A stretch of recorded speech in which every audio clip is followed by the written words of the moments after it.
Welcome to MicdinPod. We are your hosts, Jeremy and Val. That's me. We are not experts, just parents of 2 college athletes and 2 in youth sports. On this podcast, we're bringing together athletes, parents, and coaches to talk honestly about youth sports, recruiting, pressure, identity, and everything in between. Thanks for being locked in with MicdinPod.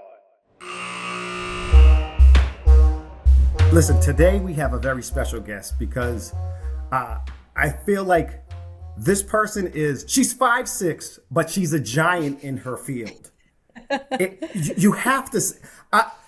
First, let me give you who we're bringing on today. Today we are bringing on the one and only Sydney Scales. But Sydney, let me say welcome to the show, Sydney. Let me start. Thank you guys for having me. Appreciate it. So, Sydney, this is what I like to do. I like to. We do a deep dive on everybody. You know, we don't know everything, so we try to bring on the experts that know everything. You know, or know more than us. And I try to do a deep dive on everybody that we bring on. He loves a deep dive. He's like, and as he's doing, he's like, "Did you know this? And did you know this? And did you know this?" Like the whole time, I'm like, "Well, why don't you get through it all, and then I can learn more." I do. All right, I do that. So what? All right. So going over your bio and stuff, I'm going to read some of this. So sit back, relax, because this is going to take a while. All right. So Sydney Scales, she went to Walpole High School, 3-sport star. She has league all-stars, league MVPs in multiple sports, Globe and Herald all-stars, the Massachusetts female athlete of the year for lacrosse, 1,000-point high school scorer in 1,000 points in basketball. And I have some little inside baseball for you. We were actually at that game, Sydney. My dad reminded me of that the other day, actually. That your daughter was on the other team. Yes. So for those that don't know, we're like, we remember that. Oh yeah, we remember that. And our youngest daughter was like, "Oh yeah, I remember that. And we were sitting there. My daughter, she must have been like 8th grade, and she's in college now. And she was like, "Yeah, I remember that." And we were like, "What? This isn't even our top sport. This is crazy." Yes, you know, we were talking about the whole ride home. So we have an older daughter, Jordan, and a younger daughter, Cameron. And Cameron, so you were playing against Jordan. Cameron was sitting next to us. And I said, Cam's our basketball player now, all right? And I said, Cam, watch that. She just scored 1,000 points in her second sport, and she's just going downhill. She's just attacking. I said, Cam, that's all I want you to do. Attack, please. Just go at these girls because, like, all you did was go at them and go at them and go at them, and you never let up. And I loved it. I was like, this is the blueprint for 1,000 points. You know what I mean? Thank you. Like, it was wonderful. Yeah, it was fun. But then, so after Walpole High School, then she goes on to BC. Now, you know, going from high school to college is a big jump, but not for Sydney Scales. Sydney Scales jumps right in the ACC, starts right away, starts 18 out of 21 games, and she becomes a all ACC freshman team. Then sophomore year, first team as a sophomore, All-American, ACC Defender of the Year, back-to-back years. Most outstanding player in the ACC Scholar Athlete of the Year. I know Val loves that part. She loves the scholar part. I mean, I feel like we should have had a drum roll before you even started to say all these things. Absolutely amazing. It's ridiculous. 2-time ACC, two titles for the ACC, 2 national championships, which is mind-boggling. Then, okay, that's good enough, right? No. Not for Sydney. Sydney goes and she goes to play pro. She's drafted into the Athletes Unlimited in the professional lacrosse league. The U.S. nationals team, she's doing it. She does it all, right? And now she's an assistant at Harvard University, and she's the founder of Sydney Scales Lacrosse, which is and I'll let you touch on it more, but it's a program or training for lacrosse players grades 2 through 12. And let me give a warm welcome to Sydney Scales. Thank you. Thank you guys for having me and all the compliments. I appreciate it. Yes. When he's going through it, like he was trying to do it and then like kind of memorize it. I was like, bro, you cannot memorize all this. This is crazy. so much stuff, such good stuff. Like you can't, like you have to just read it because it's too much to just drop it. You know what I mean? We want to make sure we give her all her accolades because it's just so impressive. Very. And how old are you? 24. Yeah, like absolutely amazing. Congratulations. You've like Thank you. done a lot of great things. Thank you. I appreciate it. You had an incredible career at BC, winning national championships, so many honors. How did you keep your mindset? How did you keep yourself in it like for so long to be, I mean, obviously it started younger than high school. You built up a work ethic and a mindset that started before you got there because you were ready once you got there. So how did you maintain that? What practices do you do? Like you know, what did your parents help you with? Yeah, I think something like my parents instilled in me was always just to almost control the controllables. It's a saying that we said a lot at BC, but thinking about my childhood growing up, it was not always phrased like that, but it was something that was always like instilled in me. It was just like work ethic, attitude. My dad always talked about hustle and, you know, you step on the court because basketball was our like family sport growing up, and like you're mean and you're relentless, and then you get off the court and you're a nice kid and you go about your day. But I think that was something that was really instilled in me from a young age. And then when I got to college, I think something that I really tried to focus on was my personal development and making sure that I was getting better every single year, not only as a player, but also becoming a better person and a better leader and someone that my teammates could rely on. Because, you know, my freshman year, we had a lot of success. We won the national championship, and our coach was like really harping on the next year of like, how are we going to get better? How are we going to top this? And so that became something that we really focused on, not only just that second year, but every year after that was, you know, try to be better than you were the year before, not only on the field, but also off the field. I like that. So the being a champion, you're not ever satisfied. You just want to keep going. Exactly. So I saw that. Who was it this past? Was it UConn? It was one team this year in the NCAA tournament, and that's what their thing was. They were like, we won, but it doesn't stop. We have to keep getting better and continue to get better. Mm-hmm. So basketball's your family sport? I would say, like, growing up, basketball was the main sport. I actually wanted to play basketball in college, like, up until the day I decided to play lacrosse. I just realized I could probably play lacrosse at a higher level. BC was, like, a top 5 school in the country. And more than lacrosse or basketball, I liked competing at the highest level. So I always tell people, like, it wasn't about playing lacrosse or playing basketball. It was about being able to compete for national championships. And so, it was basketball for a while growing up. Still love the sport. And now it's lacrosse. What grade was it that you kind of focused on lacrosse and kind of pulled away from basketball? So the rule for lacrosse is September 1st of your junior year is when you're first allowed to talk to college coaches. A little different than other sports. So I think when that September 1st hit of my junior year and I got some of those calls from coaches and started going on those recruiting visits and seeing, you know, what the actual opportunities were, that was when I started to really seriously consider playing that in college and kind of weighing my options of what I wanted to do for the next 4 years. I like that. That's really interesting too, because I think when we talk about youth sports and we think about people like specializing so young and having kids specialize so young versus playing multiple sports or Totally. just being engaged with being open to it as you grow and develop physically and mentally in a sport that, you know, I think that's great for parents to hear that, like, Yeah. you know, you were so successful and you were still playing multiple sports and then not really fully focusing or realizing what you were going to focus on till a little bit late, till high school. Yeah, totally. And actually, I think I became better at basketball once I wasn't trying to play in college anymore. It just took some of the pressure off, and I feel like I was playing more freely. That's when I was able to hit that 1,000-point mark. And I think, you know, just being able to focus more on like having fun and knowing it wasn't like as like I need to get the scholarship and do all that. I think it really helped me up my game.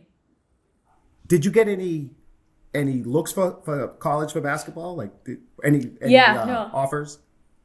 I was touring, like, I think I was right at that stage of like touring schools before I kind of like not ended my AAU career, but stopped kind of like going to all the tournaments over the summer. But I was looking at, I looked at like Quinnipiac, Holy Cross, like Northeastern, a bunch of schools in the Boston area. Just kind of, the main thing was I was like, I just want to keep options open. My dad and mom were very into that too. Just, you know, don't close any doors that you don't have to right now. That's very good. Yeah, good great, advice. great, What great what advice. IAU program did you play for? I played for NEX Elite. Okay, all right. Yeah, we know a couple of girls on that team. So Cameron plays for Yeah. Bay State, or she played for Bay State Jags. So we saw the NEX Elite a lot. Okay. Yeah, that was our big rival growing up. Yeah, yeah. All right, so moving on. After high school, we see you play pro, played for Team USA. What's the biggest, I would say, adjustments you're going to make? You have to make from going from high school, college, and now the pros. Yeah, I would say biggest adjustment was probably going from this being, and it's honestly, it's probably the opposite of like some other sports, specifically on the men's side, because usually you go in college and then you go to the pros and it's like, it becomes your full-time job when you're in the pros. But because lacrosse, specifically like women's lacrosse too, is not as big of a sport yet, specifically on the pro side, it was almost like a little bit of the opposite. In college, it was like everything was lacrosse. We spent, so many hours a day. You're training with all your peers. And now after college, you're playing at a higher level, but it's not every single day. You have to do the training on your own. You don't have that same like support staff to be able to do that on your own. So I think, I'm very lucky. I'm a coach. Some of the other coaches here have played professionally or still do, so I'm able to train with them. But I think just being able to now find that time while you're working other jobs and you don't have the 30 other people to go run sprints alongside you was definitely an adjustment, and something that, I've had to figure out how to do that on my own and, squeeze it into a day that's really busy. But I think I've definitely found a rhythm with that, but it was a hard adjustment coming out of college. So we would see you at Harvard, not only coaching, but we could also see you working out and training. Yes, that's what I'm about to do after this. We're going to go do a little speed workout. I love this. The grind don't stop. I'll hop in with the girls. I go and play in practice. I play in scout. So do you cook which is them? honestly great. Are you killing them? Like, what's the deal? No, I mean, yesterday they were kind of beating me up. I was like, all right, this is good. Humbling experience, get some toughness back. But no, it's fun. I'd rather do that than, go do any other workout. I'd rather just play. So it's great. That's good. So how do you transition from that, from being just a player in college, and then also you're playing the summer, correct? Mm-hmm. Professionally, how do you transition for that from playing to actually being a coach and that player development? Yeah, definitely. I think it was like kind of weird to go from being a player to a coach in like 4 months span. Like now my role has just completely changed, but it was also something I was super grateful for because, I'm such a competitor and I love competing. And when you graduate, you lose a little bit of that. You don't have those, 20 games in the spring to now be competing in, but being able to coach that honestly in a way is I've found it even more rewarding almost, because you get to have an impact on other people as well. But I think, the biggest thing I've kind of learned as a coach, and I don't even think I learned it necessarily in that first year. I'd say the more I coach in the second year is like focusing on that personal development of the players. And, just watching March Madness, and you hear it from all like the top coaches of, there are always people who coach the person first and then the athlete comes second. And I think that's something that, is super important to me and has become super important, is really focusing on, developing people as humans first, and then their athletic development will follow. So what Yeah, gaps? that's Oh, you got it back. You're gonna see this, Sid. We jump on each other's yeah, toes. We interrupt all each the other. time, Sid. All the time. Hey, It's that's like all right. it's already like glazed for like 15 minutes, and I have one question. Just to bring up that you brought up like March Madness and all these coaches, and they're highlighting that, and they showed the Maryland coach. I don't know if you saw the highlight of the Maryland coach like really yelling in Oh, one yeah. of the players' face, right? Mhm. And So that girl, there's a she's lot. actually from Massachusetts as well. You know what I'm talking about, Sid? Like, well, as I'm talking, like this is like seriously. Um, but a lot of coaches commented on that and said like you can't have that. And I know that's not every coach's style. And that player said she liked to be coached hard. She needed that. That's why she went there. But you can't coach every person like that. But Totally. what it really stood out was that they had such a personal relationship, and that as a player, she had said, I want to be pushed like that. Do you get that interaction with your players and know how to push each one, or one that wants, or how to talk, I guess, how they want to be talked to? I don't know if that's the right word, or it's like how they Yeah. want to be coached, that Yeah. helps you to like pull out the best for them. And especially when, like, she verbalized, like, I like to be coached this way, I want to be hard. But like when you can see it in a player that like they're just not tapping into their full potential, how Hmm. do you have a conversation with them like that, or do you try to pull it out of them in a way like that, from your own style? Yeah. No, I would say something that was like super ingrained in me at BC, our head coach was always harping on it, was that relationships are the foundation of everything. They're the foundation of our culture, of, who we are as people, teammates, players. And I think, I try to bring that with me at Harvard. Being able to have relationships with the players then enables you to have those hard conversations or coach people super hard. And, like you said, every player is different. I think sometimes people don't even know what way they want to be coached or what gets the best out of them. But I think at the end of the day, if you have that relationship with them, no matter how you're coaching them, like, you're going to be able to fall back on that, and they know that you care about them enough and that it's all stemming from that care. So I think, something, again, in my second year that I really try to take more initiative with is having those like tough conversations with people and being able to hold them accountable and hold them to high standards that maybe they didn't even, know that they were capable of. But being able to, have those conversations because I feel like I have that strong relationship with the players. Yeah, that's great. That's good. Go ahead, Jeremy. Now you can. I'm done talking. If you want to. Well, before I was so rudely interrupted, I wanted to say that girl, the girl, I forget her name, but she's on Maryland.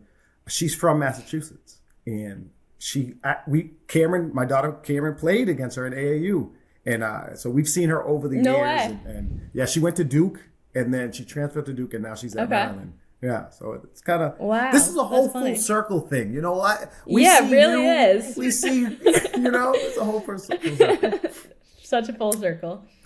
So we see that you launched your lacrosse program, Sydney Scales Lacrosse.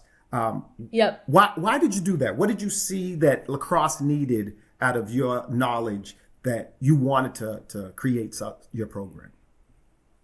I think I saw two things. I think the first was in college. I went into college as a midfielder. I was a midfielder all of high school. And in college, the fall freshman year, I became a defender, which wasn't like a huge shock to me. I think I definitely had a stronger on the defensive side of the game, and I had a better understanding from playing basketball. Those years are actually very similar. And so upon graduating, I realized the lack of defensive coaching out there in lacrosse. So many coaches are focused on the shooting and the dodging and everything that's going to be on Sports Center, and a little less about, the defensive side of the game, which was something that was super important to me, obviously, from being a defender, but I also realized the importance of it just in the game and, enabling our team to have success in college when we had a good defensive unit versus, when we struggled. And so I think that was the main thing, bringing a little bit more awareness to that defensive side of the game and coaching kids in it, not just when they get to high school, but starting it at the youth age. Same time you learn that stick work, you should be learning, defensive principles so that you can build on that in the following years. And then I think the other thing was just, in this age of social media, you see a lot of fancy drills, fancy stick work. I'm sure it's the same in basketball, people doing these crazy stick tricks. And while, that's like great and it's super fun to learn as a kid, that's probably really only taking place in 5% of a lacrosse game, maybe less. And so I wanted to kind of bring things that I saw happening in games into my training sessions, whether it was just a very simple passing and catching drill or simple shooting drill instead of, some very fancy, crazy stick work drill that looks really cool, but actually doesn't never happen in the game. And so I think what I try to do is just take things that I see and then just rep those out. And that's my drill in this training session, and really get kids to be able to do things that they're going to need to be able to do in these games. Not that will necessarily, get them on Sports Center if it happens in that 5% of the game. Okay. Very So smart. is that Very like, is smart. that, you mentioned that like that is that your holistic approach in how you're running your business and how you're you're running these skills? Yeah, I would say a little bit. I would say, like, again, like I said, I think some trainings are like very, like, a lot of like shooting and dodging, and I try to really encapsulate everything. So whether that's like, shooting, dodging, stick work, cutting, also defensive. I have offense and defensive specific training for high school. I don't start that in middle school because I think you need to know both of them. Even if you are a defender in middle school, you still got to know the offensive side of the game. It's going to help you be a better defender. So I think that's part of my holistic style. And then the other part is kind of what I was talking about on the college side of being able to coach that player. In our small group training sessions, we'll have a leader of the day, someone who was a really good leader in the group and helped, elevate the whole group. And we'll have a theme of the week, whether that's, your body language or your reaction to a mistake. And we'll try to focus on those kind of intangible things that are really having an effect on each player's development and how they're able to play the game. Oh, I love that too. I love you just giving all good stuff because it kind of touches on to me, like you see a lot of kids in youth sports and they can get pigeonholed in one position, right? Totally. And not really know how to transition, and then they lose out on actually like, ball IQ, right? And actually seeing the whole field and understanding all of that, realizing that like exactly what happened with you, you can be playing one position in high school and then you get to college and you're needed somewhere else, right? Because some of it's just a numbers game when you get to college with who's still there on the team, who's graduating, and so you might have to transition to that. So the fact that you work on the mental piece of that and then also just learning both dynamics from offensive defense of the game is, I think a lot of parents need to hear that how important that is, not to be stuck in like, oh, my kid's the scorer and the kids also get, because like our kids, like I would say our boys more than our girls, like they watch anything on a football game and they think that's their like that's their touchdown dance. They think that's their finish. They think every soccer goal like their Ronaldo, and so it's like it's all the glory, Exactly. Versus actually like understanding how that ball got up there and who helped, what defense helped. I mean, they're learning that now at 8 and 10, but they love a highlight reel. Yeah. Can you touch on that more? Can you touch on that more, City? The mental aspect of you played offense in midfield your whole life, and now you're going to college and now you're playing defense, and mentally that's got to be tough on people. So like I know for instance, when I was in high school, I was a sprinter. I ran the 100 and the 200. And they told me. I just also, well, I'm just doing the disclaimer. That was an interruption. Just because he always has a story. He's always going to bring it back to like he'll tell you like how the cherry blossoms smelled like, during his I do have childhood while he was playing a sport. I do. I love that. But so like when they would tell me when I go to college, I'm going to be a 400-meter runner, and I'm like, I'm not running the 400, and mentally it takes a toll on you, because when I got to college, I was more of a 400-meter runner. You know what I mean? And our daughters, Jordan played striker, and they told her, if you're not scoring, you're not playing striker in college. You're going to put you on defense, so you have to put the ball in the back of the net. So can you touch on that, the mental aspect of transitioning from offense to defense?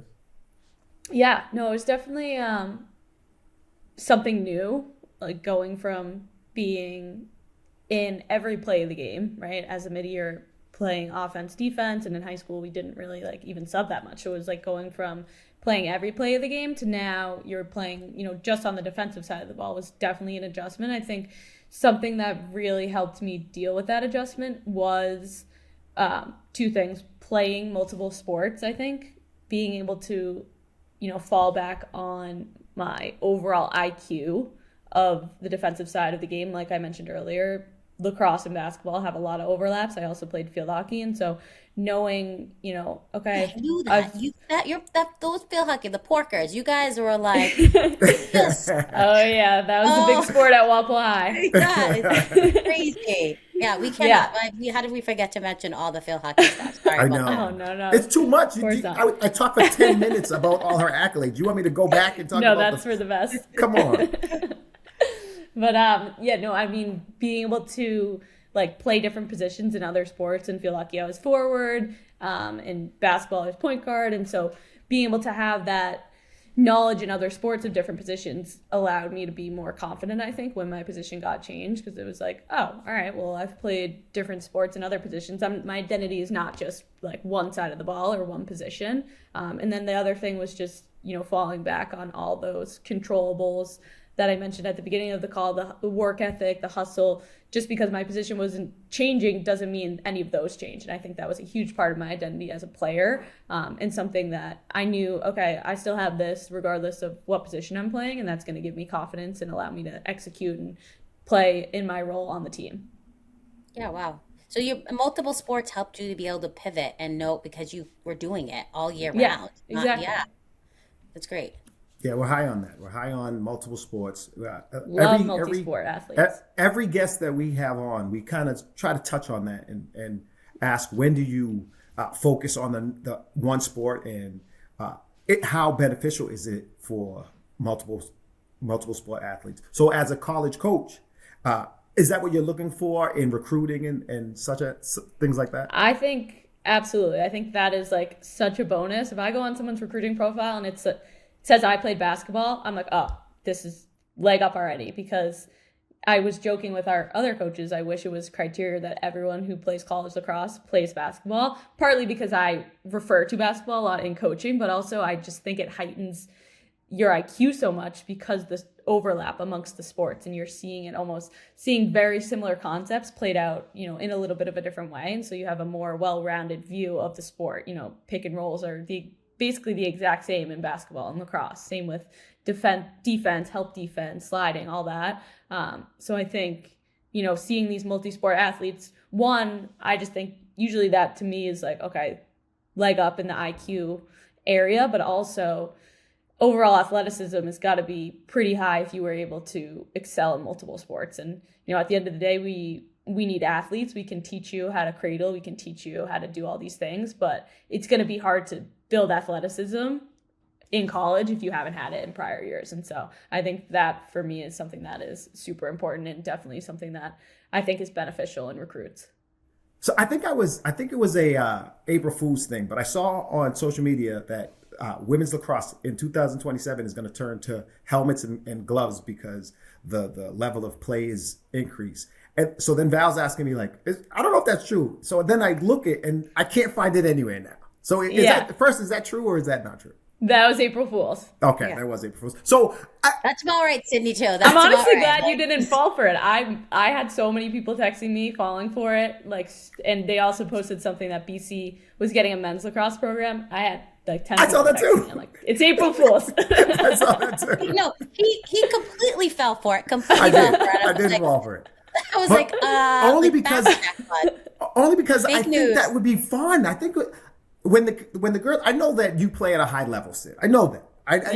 I've watched college lacrosse and even high level high school lacrosse, high level women's high school lacrosse. It's fun. It's fast. It's great.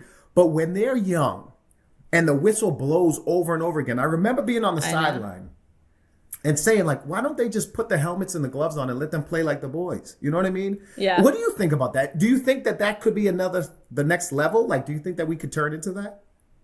Yeah, I mean, I'm all for that, especially as a defender. I'd love to just give people a little whack with the stick.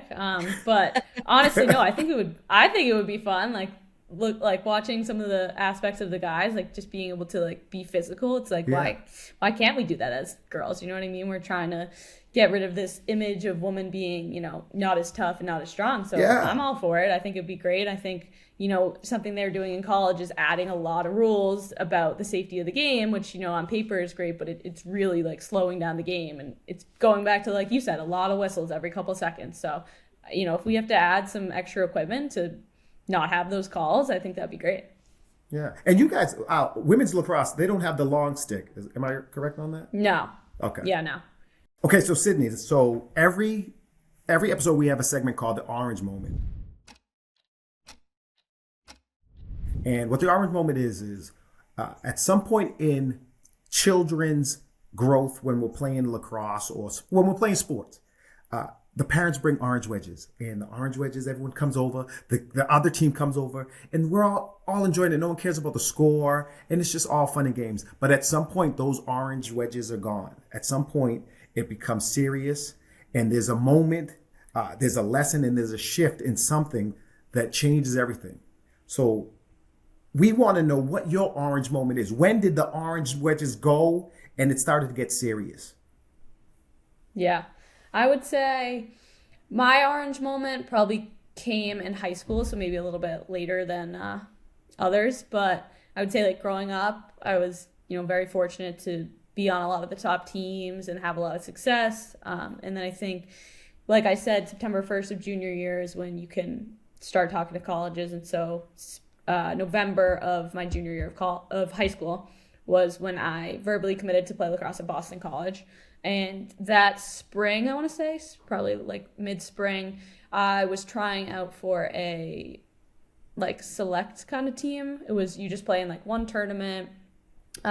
It's like regional, so there was like a Massachusetts and Rhode Island. That was one team, and there's like other teams, and it was a big thing that all like the college commits did, or people that were like high level players. And I tried out for that team, and I remember I made the second team, which was kind of a shock to me because BC at the time was a top 5 school in the country. I was going to play there. I thought like I need to be on this top team. I like thought that I was good enough to be on this top team, and then to be on this second team was almost like a little bit like embarrassing of like, oh my God, I'm going to this top school, but I'm not even on this top team for this select tournament. And so I think that was a moment where, for me, at first it was almost like upsetting and disappointing and like, oh, like poor me. And then I remember like having conversations with my parents of like, okay, I'm on this team. This is one tournament. Also, you can't change it. So now I need to go out there and play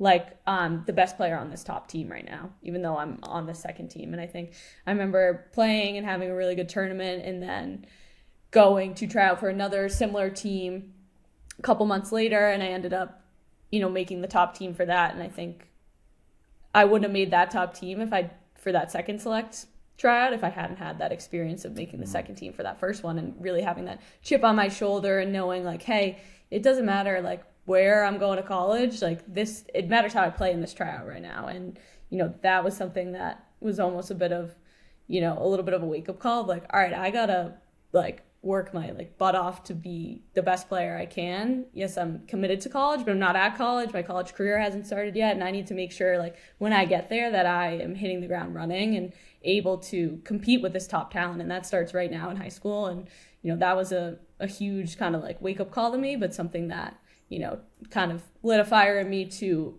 always be working my hardest and making sure that work started right then and there. What was it? Why did they, do you know why you were on the second team? Like what happened? No, I'm not sure. I don't know. I must have just like not had my best tryout. They really do try to just kind of look at you in that tryout and take any outside factors out of it. And so I ended up actually playing like with another girl on the team who ended up going to BC later on. So it was kind of like coincidental that we became friends kind of in that tournament and then went to college together. So, a little bit of like a blessing in disguise, I would say. But yeah, I'm not sure what it was, but it was for the best at the end of the day. Yeah. I love it. Everything happens for a reason. And we ask that too, is because sometimes, we with sports, we know there's politics that are involved. There's people that are coaching, and sometimes kids are aware of it,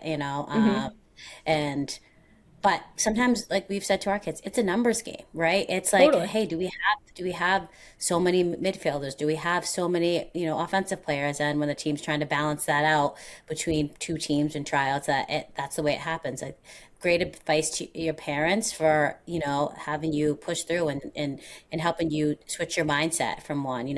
Also, I think really important that you also let you feel that disappointment, right? Hey, it is disappointment. I think I'm here, and doesn't mean that I'm not, but like, what am I going to do with it in that moment, and what's the lesson and what's the shift, and all great stuff. Thank you so much for sharing that.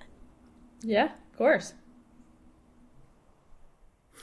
So I'm going. I don't want to step on your toes, girl. Jeremy, you do your thing. Go ahead.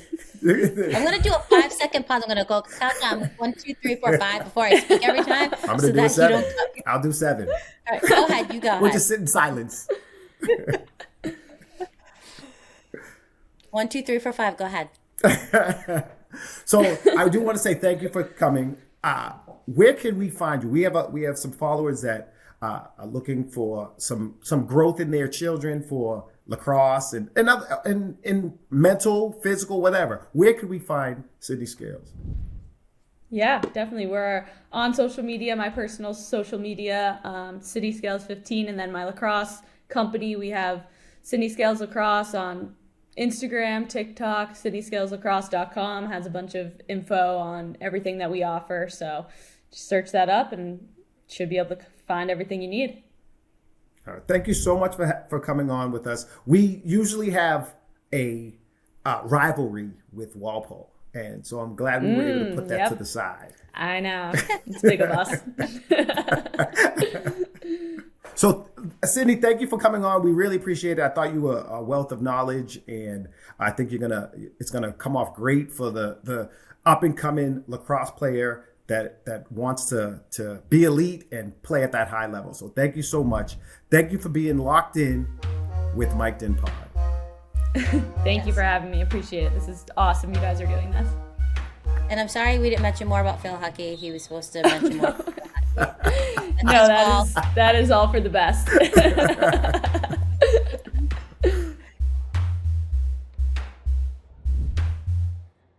for being locked in with MicdinPod.